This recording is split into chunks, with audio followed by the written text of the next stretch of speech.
प्रत्येक पिकाला किंवा प्रत्येक वनस्पतीमध्ये एक अशा प्रकारची एक मेकॅनिझम असते की वातावरणातले जे बदल होत असतात ना, त्या बदलाप्रमाणे फुलोरा टिकवून ठेवणं. आपण बघतो की आंब्याला जर का मोहर आला आणि त्या पिरियडमध्ये जर का ढगाळ वातावरण झालं किंवा मोठ्या प्रमाणामध्ये पाऊस पडला समजा, की त्यावेळेला फुलोरा गळून जातो. याच्या पाठीमागचं कारण काय आहे? यावर्षी आपण बघतो की अगदी 10-10, 12-12, 15-15 दिवस थंडी सातत्यानं आहे, टेम्परेचर डाऊन आहे. खरं तर हे प्रत्येक वर्षी होत नाही. मग या थंडीचा इम्पॅक्ट काय होईल? जसं की आंब्यामध्ये आपण मानतो की 15 ते 17 डिग्री टेम्परेचर ही लोएस्ट टेम्परेचर रेंज आहे. या टेम्परेचरच्या खाली जर टेम्परेचर सातत्याने यायला लागलं तर पानामध्ये जे अन्न तयार झालेलं असतं, जे फूड मटेरियल तयार होतं, त्याचं ट्रान्सलोकेशन जे व्हायला पाहिजे, वहन म्हणतो आपण त्याला, ते कुठे जायला पाहिजे? तर पानाकडून ते फुलांच्याकडे जायला पाहिजे, फळांच्याकडे जायला पाहिजे, मुळांच्याकडे जायला पाहिजे. तर हे वहन थांबतं. ह्या दोन मुद्द्याचा जर का आपण विचार केला तर मोठ्या प्रमाणामध्ये येणाऱ्या महिन्यामध्ये नुकसान होण्याची शक्यता दिसते. आता जी थंडी आहे, या थंडीमध्ये जर हे घडणार आहे तर या थंडीच्या कालावधीमध्ये आपण जर बाहेरून काय सप्लाय करू शकलो, त्याला काय रेडीमेड फूड मटेरियल देऊ शकलो, तर आपण ह्या फुलोरा गळ वाचवू शकतो, फळगळ वाचवू शकतो. आणि याच्यासाठी USK ॲग्रोनं जो डिझाईन केलेला प्रॉडक्ट आहे तो म्हणजे ओमिल. हा जो ओमिल प्रॉडक्ट आहे हा USK ॲग्रोनं याच्यासाठी डिझाईन केलेला आहे की ज्या वेळेला क्रिटिकल स्टेजेस येतात, जशी की फुलोरा ही क्रिटिकल स्टेज मानली जाते प्रत्येक पिकांच्या मध्ये, मग तो सीताफळ असू दे, पेरू असू दे, आंबा असू दे, द्राक्ष असू दे, यांच्यामध्ये फुलोरा ही अतिशय नाजूक स्टेज असते. आणि अशा नाजूक स्टेजला जर का वातावरण बिघडलं समजा किंवा वातावरण गडबडलं तर ती स्टेज काय होते? स्किप होऊन जाते किंवा ती खराब होऊन जाते. त्याला आपण फुलोरा गळ म्हणतो आणि तिथं मोठ्या प्रमाणामध्ये नुकसान होतं. आंब्यामध्ये आता हेच होणार आहे की ही फुलोरा गळ थांबवायसाठी जर का आपण बाहेरून काय देऊ शकलो समजा रेडीमेड फूड मटेरियल, तर निश्चितपणे आपण ही फुलोरा गळ आणि फळांची गळ ह्या थंडीमध्ये थांबवू शकतो.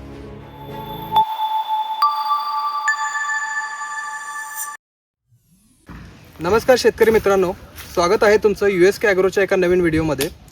आज आपण आंबा पिकाविषयी चर्चा करणार आहोत. महाराष्ट्रामध्ये आंबा उत्पादन कोकण त्याचबरोबर महाराष्ट्राच्या इतर पट्ट्यामध्ये घेतलं जातं. तर आता आंब्याचं सीझन सुरू होतं आहे आणि त्या पद्धतीने आपण आंबा पिकाविषयी माहिती घेणार आहोत.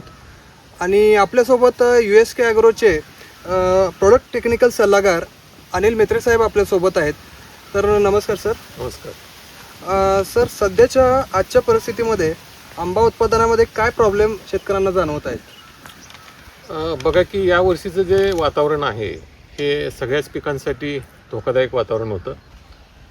जे क्लायमेटिक चेंजेस होत आहेत, वातावरणातले जे बदल होत आहेत, ज्याला आपण ग्लोबल वॉर्मिंग असं म्हणतो, त्याच्यामुळे सगळीकडंच वातावरण बदलत चाललं आहे आणि त्याचे इम्पॅक्ट, त्याचे परिणाम सगळ्याच पिकांच्यावर होताना दिसत आहेत. त्यामध्ये आंबासुद्धा आहे.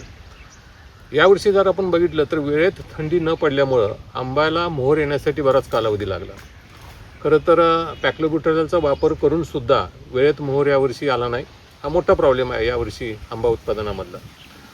थंडी पडल्यानंतर जो मोहर आला हा नोव्हेंबरच्या एंडिंगला किंवा डिसेंबरच्या एंडिंगला तो मोहर आला. आता होईल काय बघा की हा मोहर लेट आल्यामुळं हार्वेस्टिंगसुद्धा लेट होईल. त्यामुळं मार्केट कॅच करताना थोडेफार प्रॉब्लेम येऊ शकतात. दुसरा एक मुद्दा असा आहे की मोहर सुरू झाला त्यानंतर एकदम कडाक्याची थंडी सुरू झाली. आपण प्रत्येक वर्षी बघतो की थंडीच्या लाटा येतात आणि त्या लाटा अगदी थोड्या काळासाठी चालू राहतात. 1-2 दिवसासाठी थंडीची लाट येते, टेम्परेचर डाऊन येतं आणि त्यानंतर परत उष्णता वाढते. परंतु यावर्षी जर आपण बघितलं ह्या क्लायमॅटिक चेंजेसमुळं थंडी कंटिन्यूस राहिलेली आहे, सतत थंडी राहिलेली आहे. आणि ही जी थंडी आहे ही जशी मोहर यायला कारणीभूत आहे किंवा ती फायदेशीर ठरते, परंतु मोहर आल्यानंतर जर सतत थंडी राहिली, टेम्परेचर एका लिमिटपेक्षा जर का खाली राहिलं तर त्याचा फ्रूट सेटिंगवर किंवा फ्लावर सेटिंगवर वाईट परिणाम होतो. यावर्षी हा मुद्दा प्रकर्षानं जाणवणार आहे पुढच्या 15-20 दिवसामध्ये. याच्यामध्ये ही जी कंटिन्यूस राहिलेली थंडी आहे, सातत्यानं राहिलेलं जे काही लोअर टेम्परेचर आहे, याच्यामुळं फ्लावर ड्रॉपिंग मोठ्या स्वरूपात होईल असं एकूण तर आत्ता आम्हाला वाटतंय. आणि फ्लावर ड्रॉपिंग झाले की उत्पादनावर निश्चितच त्याचा निगेटिव्ह परिणाम होईल. अजून एक महत्त्वाचा मुद्दा असा आहे की जो आत्ता प्रकर्षानं जाणवतो, यावर्षी जो मोहर आला तो मोठ्या प्रमाणामध्ये आला. मोहराची जी क्वांटिटी आहे, म्हणजे किती मोहर यावा याच्यापेक्षा जास्त प्रमाणामध्ये मोहर आलेला आहे. रेग्युलर ब्रांचेसला तर मोहर आलाच, परंतु नवीन पालवी जी मागचा पाऊस पडलेला होता मागच्या 1.5 महिन्यापूर्वी, त्यातून आलेली नवीन जी पालवी होती त्या पालवीनं सुद्धा यावर्षी मोहर आला. म्हणजे एकूण काय तर प्रत्येक झाडावर मोहरांची जी क्वांटिटी पाहिजे, फुलोऱ्याची जी क्वांटिटी पाहिजे त्याच्यापेक्षा कितीतरी पटीनं क्वांटिटी जास्त आहे. आता हे जे दोन मुद्दे आहेत ना, हे दोन मुद्दे यावर्षी आंबा उत्पादनामध्ये प्रॉब्लेमॅटिक राहणार, एकूण तर आता ही परिस्थिती दिसते. आता जर का आपण विचार केला समजा की काय होईल की मोठ्या प्रमाणामध्ये मोहर आल्यामुळं ती जी फुलांची संख्या आहे ही संख्या टिकवण्यासाठी मोठ्या प्रमाणामध्ये अन्नसाठा झाडांतर्गत असावा लागतो. म्हणजे काय की ज्याला आपण रिझर्व्ह फूड असं म्हणतो. ते झाडांतर्गत जर का मोठ्या प्रमाणामध्ये अन्नसाठा असेल किंवा ते झाड रेग्युलर अन्नसाठा जर का तयार करत असेल तरच इतक्या मोठ्या स्वरूपात आलेली फुलं ते पकडू शकतं. याला ॲक्च्युली आपण प्रत्येक झाडाची एक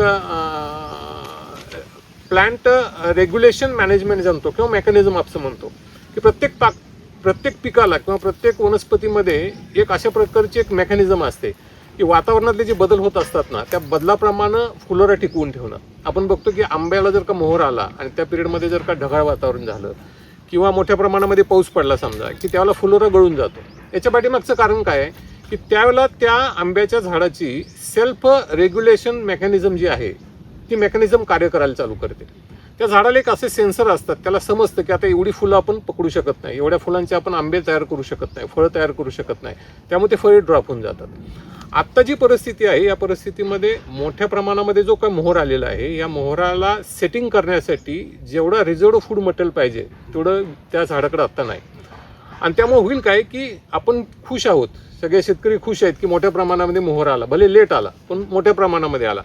परंतु ॲक्च्युली 15-20 दिवसानंतर असं लक्षात येईल आपल्या की हा मोहर टिकू शकला नाही. याच्या पाठीमागचं कारण काय बघा की फूड सेटिंग जे असतं ना त्याचा लिमिटेड जे फूड मटेरियल तयार झालेलं आहे त्याच्यावर निगेटिव्ह इम्पॅक्ट असतो. म्हणजे काय तर याच्यामध्ये एक टेक्निकल टर्म वापरली जाते, सिंक अँड सोर्स असं म्हणलं जातं. सिंक अँड सोर्स म्हणजे काय, सोर्स या शब्दाचा अर्थ आहे की पानामध्ये जे अन्न तयार होतं त्याला आपण सोर्स असं म्हणतो. अन्न तयार करायचा सोर्स कुठला आहे, पान आहे. आता सिंक कशाला म्हणली जाते की ज्यावेळेला फुलं तयार होतात किंवा त्या फुलांची फळं तयार होतात त्यावेळेला सोर्स सिंक तयार होते. म्हणजे काय की जो सोर्समध्ये तयार झालेलं अन्न आहे ते फळांच्याकडे आकर्षित केलं जातं किंवा फुलांच्याकडे आकर्षित केलं जातं, खेचलं जातं. आता मुद्दा असा आहे की जेवढं अन्न तयार झालेलं आहे त्या अन्नाच्या हिशोबानं फुलांची संख्या जास्त आहे कारण एक्स्ट्रा मोहर आलेला आहे. आता होईल काय बघा की हे कॉम्पिटिशन चालू होऊन जाईल, अन्नाचं कॉम्पिटिशन चालू होऊन जाईल, कुठल्या मोहराला कुठल्या फुलाला ते अन्न जाणार. आणि ह्या कॉम्पिटिशनमध्ये बऱ्याच वेळेला आपण बघतो की फुलोरा गळायला चालू होऊन जाते. मग इथं यावर्षी काय जाणवते की इतक्या मोठ्या प्रमाणामध्ये झालेला फुलोरा आहे तो फुलोरा वाटतो आपल्याला चांगला आहे पण ॲक्च्युली त्याच्या पाठीमागे एक धोका दडलेला आहे. तो म्हणजे कुठला की फ्लावर ड्रॉप मोठ्या स्वरूपामध्ये होऊ शकतं.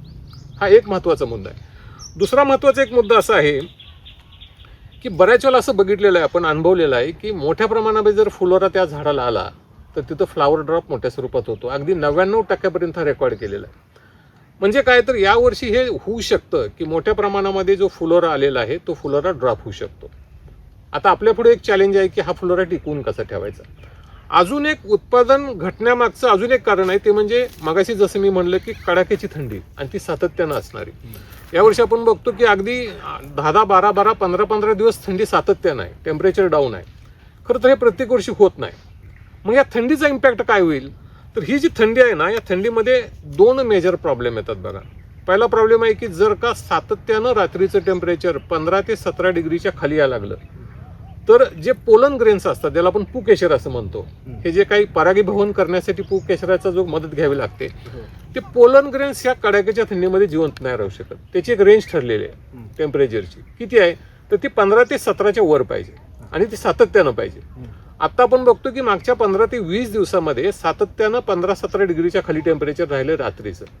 आता हे खाली आलेलं आणि सातत्यानं राहिलेलं टेम्परेचर काय करेल तर त्या पोलन ग्रेन्सला डेड करून टाकल, त्याला बर्बाद करून टाकल, त्याला मारून टाकल, ते जिवंत राहणार नाहीत. आता पोलन ग्रेन्स पुकेशर जर जिवंत नाही राहिले समजा तर तिथं आपण परागीभवन होऊ शकत नाही. हा एक महत्त्वाचा मुद्दा आहे आणि तो यावर्षी इम्पॅक्ट करणार असं दिसतंय. दुसरा महत्त्वाचा मुद्दा आहे की कडाक्याची थंडी ज्यावेळेला पडते त्यावेळेला त्या पिकाच्या टेम्परेचर रेंजच्या खाली टेम्परेचर ज्यावेळेला येतं, जसं की आंब्यामध्ये आपण मानतो की 15 ते 17 डिग्री टेम्परेचर ही लोएस्ट टेम्परेचर रेंज आहे.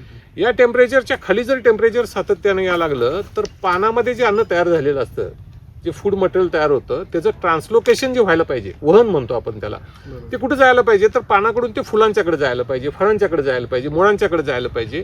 तर हे वहन थांबतं ज्यावेळेला टेम्परेचर रेंज खाली यायला लागते. जसं आपण म्हणलं की आंब्यामध्ये ती 15 ते 17 डिग्रीपर्यंतची लोएस्ट टेम्परेचर रेंज आहे. आता जर का सातत्यानं 15 ते 17 पेक्षा खाली टेम्परेचर राहायला लागले रात्रीचं, तर पानामध्ये तयार झालेलं अन्न फुलांच्याकडे जाणार. मी मगाशी जसं म्हणलं की हे दोन मुद्दे आपण आता लक्षात घ्यायला पाहिजेत की कॉम्पिटिशनमध्ये आता गोंधळ आहे की फुलांची संख्या इतकी मोठ्या प्रमाणामध्ये आहे की जे अन्न तयार ऑलरेडी आहे किंवा तयार होतंय तेच त्यांना पुरणार नाही. आणि दुसरा एक थंडीचा इम्पॅक्ट असा होणार आहे की या थंडीमध्ये मोठ्या प्रमाणामध्ये जे ट्रान्सलोकेशन व्हायला पाहिजे, अन्न तयार झाले त्याचं फुलांच्याकडे वहन व्हायला पाहिजे, ते वहन यावर्षी होणार नाही कारण सातत्यानं थंडी आहे. ह्या दोन मुद्द्याचा जर का आपण विचार केला तर मोठ्या प्रमाणामध्ये येणाऱ्या महिन्यामध्ये नुकसान होण्याची शक्यता दिसते. कारण का तर फुलांचं ड्रॉप होऊन जाईल, फुलं गळून जातील, फुलगळ होऊन जाईल आणि त्याच पद्धतीनं पुढे जाऊन सुद्धा फळांचं ड्रॉपिंग चालू होऊन जाईल. छोटी छोटी फळं ज्याला तयार होतील त्यांचं ड्रॉपिंग सुद्धा होईल कारण हे दोन मुद्दे त्याच्यामध्ये कारणीभूत आहेत. अजून एक महत्त्वाचा मुद्दा असा असतो की एम्ब्रिओ अवर्शन होऊन जातं बऱ्याच वेळेला. म्हणजे पॉलिनेशन झालं, समजा परागीभवन झालं आणि एम्ब्रिओ तयार झाला की त्यावेळेला सुद्धा जर कडाक्याची थंडी असेल तर एम्ब्रिओ अबॉर्शन होऊन जातं. म्हणजे काय तर तो जो गर्भ पकडलेला आहे तो काय होतो, ॲबॉर्ट होऊन जातो, तो खराब होऊन जातो. ही पण पॉसिबिलिटी आता यावर्षी दिसते. जर का पुढच्या परत 15-20 दिवसामध्ये कडाक्याची थंडी राहिली तर एम्ब्रिओ अबॉर्शन होऊन सुद्धा बऱ्यापैकी फुलांची किंवा फळांची गळ होऊ शकते. अजून एक महत्त्वाचा मुद्दा असा आहे की बऱ्याच वेळेला नॉर्मल जर का परागीभवन नाही झालं समजा, म्हणजे जे रेग्युलर व्हायला पाहिजे असं परागीभवन जर नाही झालं समजा, तर बऱ्याच वेळेला आंब्यामध्ये स्टिनोस्पर्मोकार्पिक नावाचे एक विकृती येऊन जाते. ह्या विकृतीमध्ये काय होतं बघा की जी फळं तयार होतात ना त्याच्यामध्ये बी तयार होत नाही, म्हणजे कोय तयार होत नाही. आंब्यामध्ये कोय तयार व्हायला पाहिजे, बी तयार व्हायला पाहिजे. ज्यावेळेला सातत्यानं अशी थंडी राहते त्यावेळेला ॲबनॉर्मल पॉलिनेशन होऊन जातं. म्हणजे पॉलिनेशनमध्ये विकृती तयार होऊन जाते आणि ही विकृती काय करते तर ही विकृती एक प्रकारची फळं तयार करते. आणि ती फळं कशी असतात बघा की त्याच्यामध्ये बी नसतो, त्याचा आकार एकदम छोटा असतो आणि ती ड्रॉप होऊन जातात, 100% ड्रॉप होऊन जातात. तर अशा पद्धतीची फळं तयार होण्याची पण यावर्षी पॉसिबिलिटी आपल्याला दिसते. तर सध्या आपण बघतो की आंबा उत्पादनामध्ये हे दोन मेजर प्रॉब्लेम आहेत की फुलं टिकवणं आणि फळं टिकवणं. ह्या क्लायमेटिक कंडिशनमुळे आलेले हे दोन मेजर प्रॉब्लेम आहेत. तर हे जर का प्रॉब्लेम आपण सोडवू शकलो समजा तरच आपण यावर्षी आंबा उत्पादन, भले लेट काय होणं आलेला फ्लोर आहे त्याला आपण सांभाळू शकतो, भले लेट उत्पादन येईल पण ते उत्पादन आपण सांभाळू शकतो. बरोबर आहे सर. आणि हे प्रॉब्लेम मला वाटते यंदा मोठ्या प्रमाणामध्ये. तर हे सर नुकसान आपण कसं टाळू शकतो? बघा की मी तुम्हाला सांगितलं की आता होणार काय आहे. होणार काय बघा की अन्न तयार झालेलं आहे पानामध्ये पण ते ट्रान्सलोकेट होणार नाही फुलाकडे किंवा त्या फळांच्याकडे. दुसरा मुद्दा मी सांगितलं की एवढ्या मोठ्या स्वरूपात फुलोर आहे तर इथं कॉम्पिटिशन चालू होऊन जाईल, अन्नासाठी कॉम्पिटिशन चालू होऊन जाईल आणि मग ह्या कॉम्पिटिशनमध्ये सगळीच फुलं गळून जातील. कुणालाच व्यवस्थितपणे अन्न मिळणार नाही, कुठल्याच फुलाला सेटिंगला ते अन्न मिळणार नाही. म्हणजे काय बघा की हा सगळा जो खेळ आहे तो अन्नाशी संबंधित आहे, फूड मटेरियलशी संबंधित आहे, अन्नद्रव्याशी नाही. अन्नद्रव्यामध्ये आपण जे देतो ते कॅल्शियम पोटॅशियम हे देतो ते अन्नद्रव्याशी नाही. ह्यात अन्नद्रव्यापासून, पाण्यापासून आणि लाईटपासून तयार झालेलं जे अन्न आहे ना याच्याशी संबंधित हा सगळा खेळ आहे आणि हा खेळ बिघडणार आहे. मग जर का अन्नच व्यवस्थितपणे त्या फुलांना मिळणार नाही समजा किंवा त्या फळांना मिळणार नाही समजा तर अशा क्रिटिकल स्टेजला आपण काय करू शकतो, बाहेरून काही सप्लिमेंट देऊ शकतो, काही बाहेरून अन्न सप्लाय करू शकतो. की जसं आपण बघतो की आपली समजा डायजेस्टिव्ह सिस्टीम खराब झाली, आपली पचनसंस्था खराब झाली, आपल्याला डिसेंट्री लागली, तर अशा वेळेला आपल्याला डॉक्टर खायला सांगत नाही. ते काय करतात, खाणं थोडं थांबवा आणि तुम्हाला रेडीमेड फूड मटेरियल दिलं जातं, म्हणजे सलाईन दिलं जातं. तर काही काळासाठी ज्या क्रिटिकल स्टेजेस आहेत, आता जी थंडी आहे या थंडीमध्ये जर हे घडणार आहे तर या थंडीच्या कालावधीमध्ये आपण जर बाहेरून काय सप्लाय करू शकलो, त्याला काय रेडीमेड फूड मटेरियल देऊ शकलो तर आपण ह्या फुलोरा गळ वाचवू शकतो, फळगळ वाचवू शकतो. आणि याच्यासाठी USK ॲग्रोनं जो डिझाईन केलेला प्रॉडक्ट आहे की तो म्हणजे ओमिल. हा जो ओमिल प्रॉडक्ट आहे हा USK ॲग्रोनं याच्यासाठी डिझाईन केलेला आहे की ज्या ज्या वेळेला क्रिटिकल स्टेजेस येतात, जशी की फुलोरा ही क्रिटिकल स्टेज मानली जाते प्रत्येक पिकांच्या मध्ये, मग तो सीताफळ असू दे, पेरू असू दे, आंबा असू दे, द्राक्ष असू देत, यांच्यामध्ये फुलोरा ही अतिशय नाजूक स्टेज असते. आणि अशा नाजूक स्टेजला जर का वातावरण बिघडलं समजा किंवा वातावरण गडबडलं तर ती स्टेज काय होते, स्किप होऊन जाते किंवा ती खराब होऊन जाते. त्याला आपण फुलोरा गळ म्हणतो आणि तिथं मोठ्या प्रमाणामध्ये नुकसान होतं. आंब्यामध्ये आता हेच होणार आहे की ही फुलोरा गळ थांबवायसाठी जर का आपण बाहेरून काही देऊ शकलो समजा रेडीमेड फूड मटेरियल, तर निश्चितपणे आपण ही फुलोरा गळ आणि फळांची गळ ह्या थंडीमध्ये थांबवू शकतो. किंवा मोठ्या प्रमाणामध्ये जो फुलोरा आलाय त्याला थोडंसं आपण अजून अन्न सप्लाय करून मोठ्या प्रमाणामध्ये क्वांटिटीमध्ये आपण सेटिंग करून घेऊ शकतो. तर याच्यासाठी मी सांगितलं असं की ओमिल हा अतिशय सुंदर प्रोडक्ट आहे. हा जो प्रोडक्ट आहे हा प्रोडक्ट हे जे होणारं नुकसान आहे हे 100% टाळू शकतो. आता हे ॲक्च्युली सर कसं काम करते पिकामध्ये? हा म्हणजे ओमिल प्रोडक्ट काय काम करेल बघा की ओमिल प्रोडक्ट जो आहे ना तो प्रोडक्ट अशा पद्धतीनं डिझाईन केलेला प्रोडक्ट आहे आणि अतिशय महत्त्वाची बाब आहे की इंडियामध्ये हा पहिला कन्सेप्ट आलेला आहे. आजपर्यंत एकाही कंपनीनं अशा प्रकारचा कन्सेप्ट आणलेला नाही. USK जी कंपनी आहे USK ॲग्रो सायन्सेस ही ॲक्च्युली ग्राउंडवर काम करणारी कंपनी आहे. शेतकऱ्यांना येणारे जे प्रॉब्लेम्स आहेत वातावरणाच्या बदलामुळे असतील, जमिनी खराब झालेल्या आहेत त्याच्यामुळे येणारे प्रॉब्लेम्स असतील किंवा इतर प्रॉब्लेम्स असतील, हे प्रॉब्लेम्स सोडवण्यासाठी ॲक्च्युली ग्राउंडवर रिसर्च करणारी कंपनी आहे. ज्यावेळेला हे सगळं होत होतं मागच्या 10 वर्षामध्ये वातावरणाचे जे चेंज होत होते त्या वातावरणाच्या चेंज जे होत आहेत त्याचे प्रत्येक पिकावर होणारे जे परिणाम आहेत याच्यामध्ये पहिला जो इम्पॅक्ट आहे ना तो फोटोसिंथेसिसवर होतो. म्हणजे अन्न तयार करायची प्रक्रिया पहिल्यांदा डिस्टर्ब होऊन जाते. आणि ही कंपनी गेल्या 2 वर्षापासून याच मुद्द्यावर काम करते की ज्याला फोटोसिंथेसिस डिस्टर्ब होतं, अन्न तयार करायची प्रक्रिया जर का खराब होते तर आपण असं काही करू शकतो का की ज्याच्यामध्ये आपण बाहेरून काही सप्लाय करू शकतो का, आणि त्याच्यामधून हा प्रोडक्ट उदयाला आला. ओमिल नावाचा प्रोडक्ट उदयाला आला. हा पूर्णपणे रिसर्च बेस्ड प्रोडक्ट आहे आणि महत्त्वाची गोष्ट म्हणजे हा इंडियामधला पहिला कन्सेप्ट आहे. तर या प्रोडक्टमध्ये काय केलेलं आहे किंवा हा प्रोडक्ट काय काम करू शकतो लक्षात घ्या की या प्रोडक्टमध्ये आपण बघतो की हे रेडीमेड फूड मटेरियल आहे. क्रिटिकल स्टेजला जर का आपण याचे स्प्रे दिले समजा, ते जर का आपण अप्लाय केलं तर तेवढ्या क्रिटिकल स्टेजला त्या वातावरणाच्या बदलामुळे होणारं नुकसान, त्या नुकसानीतून त्या झाडाला बाहेर काढायचं काम हा प्रोडक्ट करतो. दुसरा मुद्दा असा आहे की कोल्ड स्ट्रेस जे असतात, जसे की आता आपण बघतो की हा थंडीचा स्ट्रेस आहे, कोल्ड स्ट्रेस म्हणतो आपण त्याला, कडाक्याची थंडी, थंडीची लाट म्हणतो आपण. प्रत्येक पिकांच्यावर ह्या कोल्ड स्ट्रेसचा परिणाम होत असतो. म्हणजे मी मगाशी म्हणलं असं की प्रत्येक पिकांची लोएस्ट टेम्परेचर रेंज ठरलेली आहे, तशी हायेस्ट पण ठरलेली आहे. हायेस्टच्या पुढे टेम्परेचर गेलं तरी गडबडी होतात, लोएस्टच्या खाली आलं तरी गडबडी होतात. आंबा पिकामध्ये 15 ते 17 डिग्री टेम्परेचर फुलोरा अवस्थेमध्ये ही लोएस्ट रेंज आहे. याच्या खाली जर यायला लागलं तर या ठिकाणी काय होईल, कोल्ड स्ट्रेस यायला चालून जाते, ज्याला आपण थंडीचा परिणाम म्हणतो किंवा थंडीचा ताण म्हणतो. ह्या ताणामध्ये मगाशी मी सांगितल्याप्रमाणे फ्लॉवर ड्रॉप होऊन जाणार, फुलांचे ड्रॉप होऊन जाणार, फळांचा ड्रॉप होऊन जाणार. हा प्रोडक्ट काय करतो, कोल्ड स्ट्रेसमधनं त्या पिकाला बाहेर काढतो किंवा त्या झाडाला बाहेर काढतो आणि त्यामुळं तिथं होणारे जे नुकसान आहे ते 100% टळतं. अजून एक महत्त्वाचा मुद्दा असा आहे की हे फोटोसिंथेसिसला ॲक्सिलरेट करतं. म्हणजे फोटोसिंथेसिस जे चाललेलं आहे, ज्याला अन्न तयार करायची प्रक्रिया म्हणतो आपण, प्रकाश संश्लेषण प्रक्रिया, ज्याच्यामध्ये हवेतून कार्बन डायऑक्साईड घेतला जातो, पानामध्ये हरितद्रव्य आहे, जमिनीतून पाणी घेतलं जातं, अन्नद्रव्य घेतली जातात आणि यांच्या कॉम्बिनेशनमधनं अन्न तयार केलं जातं, ह्याला आपण प्रकाश संश्लेषण म्हणतो. ही प्रक्रिया ॲक्सिलरेट करायचं काम करतं, म्हणजे ह्या प्रक्रियेला वाढवायचं काम करतं. आता जर का मोठ्या प्रमाणामध्ये फुलोरा आलेला आहे, क्वांटिटीपेक्षा जास्त फुलोरा आलेला आहे, तर तेवढं अन्न पण स्पीडनं तयार व्हायला पाहिजे, तर तो फुलोरा टिकू शकतो. तर हा प्रोडक्ट फोटोसिंथेसिसला ॲक्सिलरेट करतो, त्याला वाढवतो. ती जी क्रिया आहे ती काय करतो, स्पीड करतो, स्पीडअप करतो. दुसरा एक महत्त्वाचा मुद्दा असा आहे की नायट्रोजन ॲसिम्युलेशनमध्ये ह्या प्रोडक्टचा मोठा भाग आहे. म्हणजे काय की बऱ्याच वेळेला आपण पिकांना नायट्रोजन देतो, तो पाण्यातून पण मिळतो, हवेतून पण मिळतो आणि आपण फर्टिलायझरच्या माध्यमातून पण देत असतो. पण बऱ्याच वेळेला हे नायट्रोजनचं जे पचन व्हायला पाहिजे ना, हे पचन जर का नाही झालं समजा तर मोठ्या गडबडी होतात. म्हणजे काय की नायट्रोजन ज्याला नायट्रेट फॉर्ममध्ये खेचला जातो किंवा अमोनिकल फॉर्ममध्ये खेचला जातो आतमध्ये, त्यावेळेला तो 4 टप्प्यामध्ये पचवला जातो पानांच्या मध्ये. तो पचवताना कसा आहे बघा की त्याचे 4 पायऱ्या आहेत, त्या 4 टप्पे आहेत. यातला जो पहिला टप्पा आहे तो नायट्रेटपासून नायट्राईट बनवणं, पानामध्ये नायट्रेटपासून नायट्राईट बनतं. आता नायट्रोजन जो आहे ना तो विषारी असतो, त्यामुळे झाड काय करते किंवा ते पान काय करते, त्याला लगेच कन्वर्ट करतं अमोनिकल नायट्रोजनमध्ये. म्हणजे दुसरी पायरी सुरू झाली. पहिली पायरी नायट्रेटपासून नायट्राईट, दुसरी पायरी नायट्राईटपासून अमोनिकल नत्र, तिसरी पायरी आहे की अमोनिकल नत्रापासून अमिनो ॲसिड्स बनतात आणि अमिनो ॲसिड्सपासूनच फायनलला जाऊन प्रोटीन्स बनतात, ज्याला आपण प्रथिनं असं म्हणतो. ही प्रथिनं ज्याला बनतात ना त्याला पुढची प्रक्रिया चालू होऊन जाते अन्न तयार करायची. जर का नायट्रोजनच्या पचनामध्ये काही अडथळा आला समजा तर ही प्रक्रिया कंप्लीट होत नाही, आणि ती जर कंप्लीट नाही झाली तर अन्न तयार करायची प्रक्रिया कंप्लीट होऊ शकत नाही, प्रोटीन्स तयार होत नाहीत आणि त्याचा परिणाम, वाईट परिणाम आपण बऱ्याच वेळा ते पिकावर झालेलं बघतो. तर हा जो ओमिल प्रोडक्ट आहे हा नायट्रोजन ॲसिमिलेशनमध्ये भाग घेतो.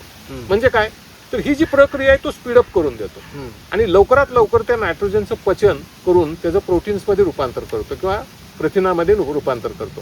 आपण आता बघतो की आपण बाहेरून अमिनो ॲसिडचा वापर करतो सप्लिमेंट म्हणून, पण हा प्रोडक्ट असा आहे की तो आतल्याच नायट्रोजनला पचवून त्याचं प्रथिनामध्ये रूपांतर करतो. त्यामुळे आपल्याला बाहेरून हे प्रोडक्ट वापरावे लागत नाही ज्यावेळेला आपण हा प्रोडक्ट वापरतो. तर ही एक खासियत आहे या प्रोडक्टची. अजून एक महत्त्वाचा मुद्दा आहे की हा डिसीज अँड पेस्ट कंट्रोल करतो. रोग आणि किडी कंट्रोल करण्याची ताकद ह्या प्रोडक्टमध्ये आहे. तर या पद्धतीनं तो काम करत राहतो आणि हे जे काम आहे ही काम केल्यामुळं बऱ्याच वेळेला आपण बघतो की मोठ्या प्रमाणामध्ये फुलगळ आपली थांबून जाईल, फळगळ आपली थांबून जाईल. तर अशा पद्धतीनं हा प्रोडक्ट काम करतोय. त्याचबरोबर झाडाच्या आतमध्ये जसा मातीमध्ये आपण CN रेशो असतो, कार्बन टू नायट्रोजन रेशो असतो, त्याला आपण CN रेशो असं म्हणतो. हा जमिनीमध्ये जेवढा जास्त तेवढं आपली जमीन सुपीक मानतो आपण. तसा हा CN रेशो झाडामध्ये सुद्धा असतो. कार्बन किती असावा आणि नायट्रोजन किती असावा ह्याचा एक रेशो असतो. ज्यावेळेला हा रेशो वाढत जातो त्याला तो फायदेशीर मानला जातो की जिथं कार्बन वाढतोय, कार्बोहायड्रेट्स वाढत आहेत आणि नायट्रोजन कमी राहतो. आणि ज्यावेळेला हा रेशो खाली येतो त्यावेळेला आपण बघतो की इथं नायट्रोजन मोठ्या प्रमाणामध्ये वाढलेला असतो. CN रेशो डिस्टर्ब झाला की बऱ्याचशा विकृत्या तयार होतात. जसे की फुलगळ ही एक विकृती आहे, फळाची गळ ही एक विकृती आहे, रोग येणं त्याच्यासाठी ज्याला प्रिपरेशन होतं ती एक विकृती आहे. तर ह्या विकृत्या तयार होऊन जातात. त्यामुळे हा प्रोडक्ट काय करतो, CN रेशोला मेंटेन ठेवायचं काम करतो. दुसरा एक महत्त्वाचा मुद्दा आहे की हार्मोनल बॅलन्स रेग्युलेट करायचं काम हा प्रोडक्ट करतो. वेगवेगळे जे हार्मोन्स तयार होतात, जसे आपल्या शरीरामध्ये हार्मोन्स तयार होतात तसे प्रत्येक पिकांच्या मध्ये वेगवेगळे हार्मोन्स तयार होत असतात. आणि हे हार्मोन्स अन्न तयार करायच्या प्रक्रियेमध्ये किंवा त्या उत्पादनाच्या वाढीमध्ये महत्त्वाचं कार्य बजावत असतात. तर हा प्रोडक्ट हार्मोनल इम्बॅलन्स कंप्लीट करायचं काम करतो. अजून एक अतिशय महत्त्वाचा मुद्दा या प्रोडक्टच्या बाबतीत असा सांगता येईल की त्या झाडाला डिटॉक्सिफाय करायचं काम हा प्रोडक्ट करतो. म्हणजे काय की बऱ्याच वेळेला बघा की आपण सिस्टेमिक औषधं वापरतो, बुरशीनाशक वापरतो, काही कीटकनाशक वापरतो. आता ही जी सिस्टेमिक किंवा आंतरप्रवाही होणारी जी बुरशीनाशक आहेत, कीटकनाशक आहेत, हे तर ॲक्च्युली त्या पानाचं खाद्य नाही, त्या पिकाचं खाद्य नाही, ते केमिकल आहे, फॉरेन मटेरियल आपण त्याला म्हणतो. पण हे ज्यावेळेला सिस्टीममध्ये जातं ना त्यावेळेला त्याच्या डिग्रेडेशनसाठी बरीचशी एनर्जी वाया घालवावी लागते, कारण त्याला संपवावं लागतं. आतमध्ये गेलंय ते फॉरेन मटेरियल आहे. जसं आपल्या बॉडीमध्ये समजा काही विषारी पदार्थ गेले तर आपण काय करतो, ओमेट करतो किंवा आपण डिसेंट्री वाटी ते बाहेर काढून टाकतो, पण बॉडीमध्ये ठेवत नाही. तसं पानामध्ये ज्यावेळेला हे केमिकल जातात की जे ॲक्च्युली त्याचं अन्न नाही, त्या केमिकलला संपवणं त्या पानाची गरज असते. आणि ते संपवण्यासाठी ज्याला आपण डिग्रेडेशन असं म्हणतो, ते संपवण्यासाठी बरीचशी ऊर्जा खर्ची पडते. ओमिल ज्याला आपण स्प्रे करतो त्यावेळेला अगदी हर्बिसाईडचे जे इम्पॅक्ट आहेत ना ते सुद्धा आपण कंप्लीट करू शकतो किंवा ते रिकवर करू शकतो. तणनाशकाचे पिकावर होणारे परिणाम सुद्धा आपण कंप्लीट करू शकतो. तर अशा पद्धतीनं डिटॉक्सिफाय करायचं काम सुद्धा हा प्रोडक्ट मोठ्या प्रमाणामध्ये करतो. तर अशा पद्धतीनं हा ओमिल हा कार्यरत राहतो. याचा निश्चितच फुलगळीसाठी आणि फळगळीसाठी मोठ्या प्रमाणामध्ये वापर जर आता आपण केला स्प्रे वाटे तर या संकटातून आपण बाहेर पडू शकतो किंवा आपले द्राक्ष उत्पादक बागायतदार यातून बाहेर पडू शकतात. आंबा उत्पादक सॉरी मेन म्हणजे आता तुम्ही जसं सांगितलं त्या आंब्यामध्ये आपण या दोन गोष्टी मोठ्या प्रमाणात कव्हर करू शकतो. त्याचबरोबर तुम्ही जी रोग आणि किडीबद्दल जरी सांगितलं ती पण आपल्याला यामध्ये कव्हर होणारच आहे. तर शेतकऱ्यांनी आंबा उत्पादक शेतकऱ्यांनी यामध्ये त्याचा वापर कसा करावा? बघा की आता फुलोरा बाहेर पडताना जर का ओमिलचा आपण पहिला स्प्रे घेतला आणि त्यानंतर ज्यावेळेला फळं तयार होतात, सेटिंग ज्याला आपण म्हणतो, त्यावेळेला जर दुसरा स्प्रे आपण घेतला तर निश्चितच फुलांची संख्या वाढू शकते आणि त्याबरोबर फळांची संख्या सुद्धा वाढू शकते. तर फ्लावर सेटिंग आणि फ्रूट सेटिंगमध्ये या प्रोडक्टचा मोठा रोल आहे. ह्या दोन वेळेला जर का आपण हे जे स्प्रे घेतले तर निश्चित आपण ही फुलगळ जे होणार आहे किंवा येणारे जे नुकसान आहे ते आपण टाळू शकतो. ओके. तर या व्यतिरिक्त आंब्यामध्ये ओमिल वापराचे अजून काय फायदे आहेत? हां, आता जसं मी सांगितलं की बघा की बऱ्याच वेळेला आपण बुरशीनाशकांचा वापर करतो, आंतरप्रवाही बुरशीनाशकं, आंतरप्रवाही कीटकनाशकांचा वापर करतो. की मी मगाशी सांगितल्याप्रमाणे ही कीटकनाशक किंवा ही बुरशीनाशक ज्यावेळेला सिस्टीममध्ये जातात, आतमध्ये जातात, त्यावेळेला त्यांना संपवणं गरजेचं असतं. तर ते संपवायचे काम हे प्रोडक्ट करतो. त्याच्यामुळे बरीचशी एनर्जी वाचते, जी एनर्जी तुमच्या चांगल्या कामासाठी पाहिजे होती, गर भरण्यासाठी, शुगर भरण्यासाठी, मॅच्युरिटीसाठी पाहिजे होती, ती एनर्जी तुम्हाला इथं वाचवता येते. अजून एक महत्त्वाचा मुद्दा आंब्याच्या बाबतीत असा आहे की आंब्यामध्ये आपण पॅक्लोब्युटाझॉलचा वापर बऱ्याच वर्षापासून करतोय. की अल्टरनेट बेरिंगचा जो आपला प्रॉब्लेम आहे तो रिकवर करण्यासाठी आपण पॅक्लोब्युटाझॉलचा वापर बऱ्याच वर्षापासून करतोय. खरं तर पॅक्लोब्युटाझॉल आपण जमिनी वाटे देतोय आणि बऱ्याच लोकांना हे माहिती आहे की पॅक्लोब्युटाझॉल जेव्हा आपण जमिनीमध्ये देतो तर त्याचा डिग्रेडेशनचा जो पिरियड आहे, संपवण्याचा जो पिरियड आहे ना, तो साधारणपणे 450 दिवसापासून 900 दिवसापर्यंत आहे. इतका मोठा कालावधी लागतो ते जमिनीतून संपवण्यासाठी. दुसरा इम्पॅक्ट आहे की तो जमिनीवर वाईट परिणाम पण करतो. जमिनीमध्ये जो सूक्ष्मजीवांची संख्या आहे ना तो डिस्टर्ब करून टाकतो. आता आपण प्रत्येक वर्षी हा पॅक्लोब्युटाझॉलचा वापर करायला लागलोय प्रोडक्शन वाढीसाठी. पण ज्यावेळेला हे पॅक्लोब्युटाझॉल वनस्पतीच्या आतमध्ये साठून राहतं त्यावेळेला बऱ्याच वेळा असं बघितलेलं आहे की याचा जर एक्सेस वापर झाला तर फुलगळ होण्यासाठी पण ते कारणीभूत आहे, फळांच्या वाढीसाठी पण ते कारणीभूत आहे. फळांची तितकीशी वाढ होत नाही, वेगवेगळ्या प्रकारचे विकृती यायला चालून जातात, त्या झाडाची वाढ ही स्टंटेड व्हायला चालून जाते, खुरटी वाढ होते. हा एक मेजर प्रॉब्लेम बऱ्याच वर्षापासून ह्या आंबा उत्पादक शेतकऱ्यांना भेडसावतोय की प्रॉपर जी वाढ व्हायला पाहिजे. कारण पॅक्लोब्युटाझॉल आहे ना हे एक जीए सिंथेसिसला रिस्ट्रिक्ट करतं. म्हणजे आतमध्ये झाडाच्या आतमध्ये जे जिब्रेलिनचे सिंथेसिस चाललेलं असतं, तयार करण्याची प्रक्रिया चाललेली असते, ह्या प्रक्रियेला ते काय करतं, सप्रेस करतं, दाबतं. आणि जीए सिंथेसिसची जिब्रेलिक ॲसिड सिंथेसिसची प्रक्रिया दबल्यामुळं झाडाच्या विस्तारावर त्याचा वाईट परिणाम होऊन जातो.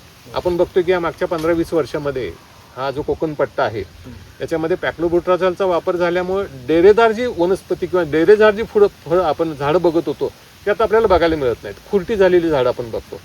तर निश्चितच हा प्रोडक्ट जर का सातत्यानं तुम्ही वापरत राहिला आंबा पिकामध्ये वर्षानुवर्षे तर हा जो समस्या आहे खुरटी झाडं होणं ही आपण यातनं निश्चित कव्हर करू शकतो. सर याचं वापर स्प्रे प्रमाण किती घ्यावं, शेतकऱ्यांनी एकरी प्रमाण कसं असतं? आंब्यामध्ये याचा वापर करताना आपल्याला स्टेजेस अतिशय महत्त्वाचे आहेत आणि प्रमाण अतिशय महत्त्वाचं आहे. बघा की प्रमाण मी सांगून देईल की पर लिटर पाण्यासाठी 1 लिटर पाण्यासाठी 1.5 ते 2 मिली ओमिल आपल्याला वापरायचं आहे. आणि त्याच्या स्टेजेस कशा आहेत बघा की फुलोरा बाहेर येताना म्हणजे साधारणपणे फुलोऱ्याची जी अशी अवस्था असते ह्या अवस्थेमध्ये पहिला स्प्रे जाणं गरजेचं आहे. आणि हा स्प्रे घेताना आपल्याला बऱ्यापैकी चपचपीत बसेल असा स्प्रे घेतला पाहिजे, म्हणजे सगळ्या फुलोऱ्यांच्यावर तो बसला पाहिजे, सगळ्या पानांच्यावर बसला पाहिजे, अशा पद्धतीनं तो स्प्रे आपल्याला घ्यायचा आहे. त्याचबरोबर सेटिंग ज्याला होतं, लहान लहान फळं ज्याला सेट होतात त्यावेळेला आपल्याला याचा दुसरा स्प्रे घ्यायचा आहे. तर हे 2 स्प्रे फुलोरा गळ आणि फळांच्या गळीसाठी अतिशय महत्त्वाचे आहेत. तिसरा जो स्प्रे आपल्याला घ्यायचा आहे तो साधारणपणे फळांच्या वाढीच्या अवस्थेमध्ये घ्यायचा आहे. फळांची वाढ ज्यावेळेला चालू होऊन जाते, एक स्पीड पकडते, त्यावेळेला आपल्याला तिसरा स्प्रे या प्रोडक्टचा घ्यायचा आहे. आणि गरज पडली तर चौथा स्प्रे आपल्याला मॅच्युरिटीच्या अगोदर घ्यायचा आहे, हार्वेस्टिंगच्या अगोदर. हार्वेस्टिंगच्या अगोदर ज्यावेळेला आपण हा स्प्रे घेऊ, 10 ते 15 दिवस अगोदर हा स्प्रे घेऊ, त्यावेळेला त्या स्प्रेचा उपयोग आपल्याला पोस्ट हार्वेस्टमध्ये मिळणार आहे. म्हणजे ज्यावेळेला आपण आंबा खुडून घेतो, आणतो आणि तो पिकवण्यासाठी ठेवतो किंवा ट्रान्सपोर्टसाठी ज्याला आपण वापरतो त्या आंब्याला, त्याला त्यामध्ये ट्रान्सपोर्टमध्ये होणारी किंवा त्या स्टोरेजमध्ये होणारी त्याचा जो काही डिके आहे तो जो खराब होतो त्याला या प्रोडक्टनं वाचवण्याची क्षमता या प्रोडक्टमध्ये आहे. त्याचबरोबर कलर डेव्हलपमेंट, शुगर डेव्हलपमेंट मोठ्या प्रमाणामध्ये ज्यावेळेला आपण चौथा स्प्रे घेईल त्यावेळेला. तर अशा पद्धतीने याचे स्प्रे आपण घेऊ शकतो. फक्त एक आहे की याचे स्प्रे घेताना पूर्ण सगळ्या झाडावर ते स्प्रे बसले पाहिजेत, अशा पद्धतीनं हा स्प्रे आपल्याला घ्यायला पाहिजे. तर आता एक शेतकऱ्याचा एक प्रश्न आहे की याचा खर्च किती होतो, म्हणजे आपलं जे ओमिलचं जे हे आहे त्याचं प्रमाण किती प्रमाणात? आता शेतकऱ्यांचे 5-5 एकर किंवा 10-10 एकर द्राक्ष हे असते, आंब्याची बाग असते, तर त्या बागेमध्ये त्यांनी किती खर्च करावा ओमिल याच्यासाठी? हे बघा की हा मुद्दा सगळ्याच शेतकऱ्यांच्या मनामध्ये आहे. कारण हा फक्त आंबा उत्पादक शेतकऱ्यांच्या मनामध्ये असं नाही, सगळ्याच पिकांच्या मध्ये सध्या खर्च वाढत चाललाय. आपण जे काही प्रोडक्ट्स वापरतो किंवा इनपुट ज्याला आपण म्हणतो त्यांचा खर्च वाढत चाललाय. त्याच्यामध्ये कीटकनाशक आहेत, बुरशीनाशक आहेत, रासायनिक खतं आहेत, टॉनिक आहेत, ह्यांचा खर्च वाढत चाललाय. तो खर्च का वाढत चाललाय? कारण त्याचे रेट पण वाढत चाललेत आणि दुसरा मुद्दा आहे की त्याचा वापर पण वाढत चाललाय. आपण जर का या प्रोडक्टचा वापर करून बऱ्याचशा जर का वेगवेगळ्या अँगलनं त्या पिकाला वाचवत असू, समजा की जसं मी म्हणलं की हा रोग पण कंट्रोल करतो, कीड पण कंट्रोल करतो. तो का कंट्रोल करतो बघा, हा एक मुद्दा लोकांच्या मनामध्ये असा येऊ शकतो की अरे रोग आणि कीड कशी काय कंट्रोल होऊ शकते या प्रोडक्टने? हे तर टॉनिक टाईप प्रोडक्ट आहे. मगाशी मी जसं सांगितलं की तुम्हाला नायट्रोजन ॲसिम्युलेशन जर का नत्र पचला आणि त्याची प्रथिनं तयार झाली तर त्या ठिकाणी रोग येत नसतो. कुठलीही बुरशी, कुठलीही कीड, कुठलीही बॅक्टेरिया ह्या त्या पिकावर काय येतात? कारण त्या पिकाच्या आतमध्ये पानामध्ये जर ॲमिनो ॲसिड्स असतील समजा, त्याचं प्रथिनं बनलेली नसतील, ते ॲमिनो ॲसिड साठत असतील, तर त्या ठिकाणी त्या ॲमिनो ॲसिडला खाण्यासाठी ती बुरशी येत असते किंवा ती कीड येत असते. हा प्रोडक्ट ॲमिनो ॲसिडचं कन्व्हर्जन लगेच प्रथिनामध्ये करून देतो. मग ॲमिनो ॲसिड शिल्लकच राहत नसतील तर तिथं रोग आणि किडी याचा विषय येत नाही, म्हणजे तुमचे स्प्रेइंग कमी होऊन जातात. दुसरा एक मुद्दा असा आहे की आपण बाहेरून नायट्रोजन देऊन जो काय पण वाढ करतो त्याच्यापेक्षा आतमध्ये असलेला नायट्रोजनच जर का पचवून दिला समजा, तर आपल्याला कमी खर्चामध्ये ती वाढ मिळते. मी म्हणलं आता की जसं आता ही थंडी आहे, या थंडीमध्ये मोठ्या प्रमाणामध्ये फुलगळ झाली समजा, फळगळ झाली समजा, तर मोठं आर्थिक नुकसान बागायतदारांचं होऊ शकतं. त्यामुळे हा प्रोडक्ट वापरून आपण हे जर का थांबवू शकलो किंवा थांबवलं आपण समजा, तर मोठ्या प्रमाणामध्ये आपण उत्पादनामध्ये वाढ करू शकतो. हा जो प्रोडक्ट आहे याचे जे काही कॉस्टिंग आहे, हे कॉस्टिंग साधारणपणे आपल्याला पर स्प्रेसाठी साधारणपणे आपल्याला 1200च्या आसपास पडतं. 1200 रुपये पर स्प्रे. एका एकराचा जर का स्प्रे घ्यायचा असेल किंवा 500 लिटर पाणी आपण जर का केलं समजा, 500 मिली जर का ओमिल वापरलं समजा, तर तो खर्च आपल्याला बऱ्यापैकी 1200 रुपयाच्या आसपास येतो. म्हणजे हा खर्च पण शेतकऱ्यांचा कमी येतोय आणि उत्पादनही वाढतं. निश्चितच. म्हणजे एकंदरीत आपल्या आजच्या चर्चेवर मी माझं मत मांडतो सर, की ओव्हरऑल शेतकऱ्यांना ज्या वातावरणीय बदलामध्ये ज्या अडचणी येत आहेत या गेल्या 5 ते 10 वर्षामध्ये, ह्या आंबा उत्पादक शेतकऱ्यांना तर भेडसावत आहेतच, तसंच महाराष्ट्रातील किंवा भारतातील अनेक वेगवेगळ्या पिकातील उत्पादक शेतकऱ्यांनाही भेडसावत आहेत. तर हे सर्व जे प्रोसेस झालेली आहे यामध्ये कव्हर करण्याचं काम हे ओमिल करतं निश्चित. आणि हे रेडी फूड मटेरियल जसं तुम्ही ओमिल दिलेलं आहे, म्हणजे ऑर्गॅनिक मिल, हे जे मिल सेंद्रिय मिल दिलेलं आहे ते पूर्णपणे झाडाला ऑप्टेक करून त्याचा रिझल्ट देत आहे. आजच्या आपण पॉडकास्टचा शेवट करूया सर.